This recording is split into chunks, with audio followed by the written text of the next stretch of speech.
Chuku, I don't know if you want to add something related to your current job or maybe on the job. Sure. I actually want to talk about my first job because I got to see many different types of facilities, some pretty cool ones too.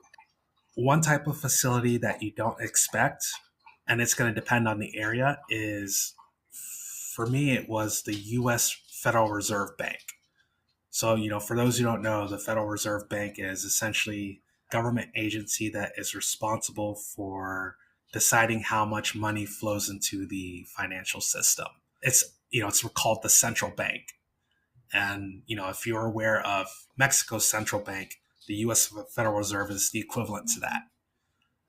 And the Federal Reserve has different banks, different facilities across the country, and their job is to take all of the dollars that are exchanged over the day. So all of the nearby commercial banks in the areas, after they're done with their transactions and it's close of business, they send all their dollars to the Federal Reserve Bank, that specific location, for sorting, for inspection. They'll take a look at the money.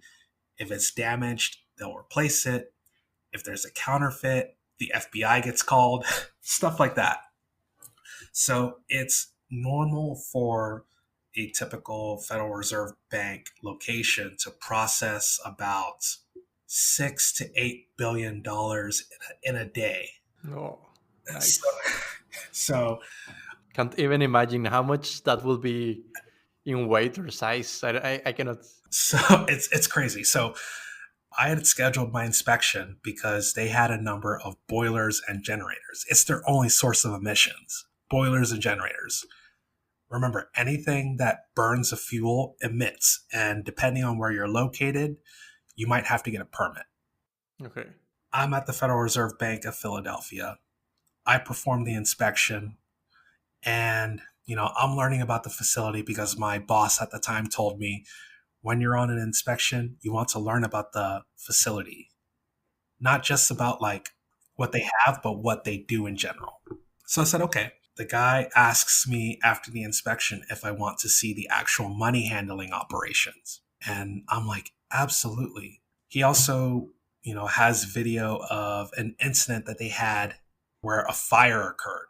And I'm like, I have to see that because your permit requires you to make note of any incidents that happen. So during the course of an inspection, I'm asking questions. I'm looking at each unit to make sure that they have the correct unit. I'm looking to make sure that they didn't install anything new. I'm making sure that the permit's in order. So after the inspection, he shows me the video of the fire that happened. And it was a fire that was caused by some leaking water that touched the transformer. And there was this cool explosion that occurred. It was a small one, but apparently the temperatures were hotter than the sun. So I'm like, awesome.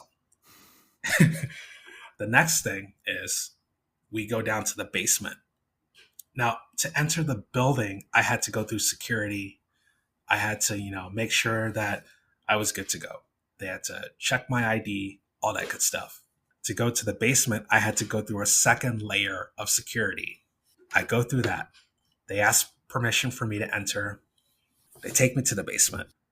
When I enter the basement, to my left, to my right, in front of me, behind glass walls, are money machines counting money, people sorting it, and boxes upon boxes of cash that is supposed to go into circulation. I literally feel like it's like a drug operation. There's just so much cash on the table, like a lot of cash. And I'm there with my facility representative and the director of the money handling operations. And I asked them, how much money is circulating through this operation right now? And they tell me right now in this very location, there's between $1 to $2 billion right now. So I'm standing in a room with over $1 billion in cash, and there's just money everywhere. And I'm like, holy cow.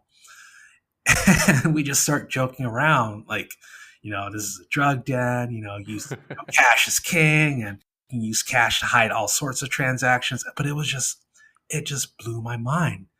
I was like, that was the moment where I said, I love field work. I love being out in the field. Check out the full episode at chemicalengineeringguy.com/forward podcast. I'll see you there.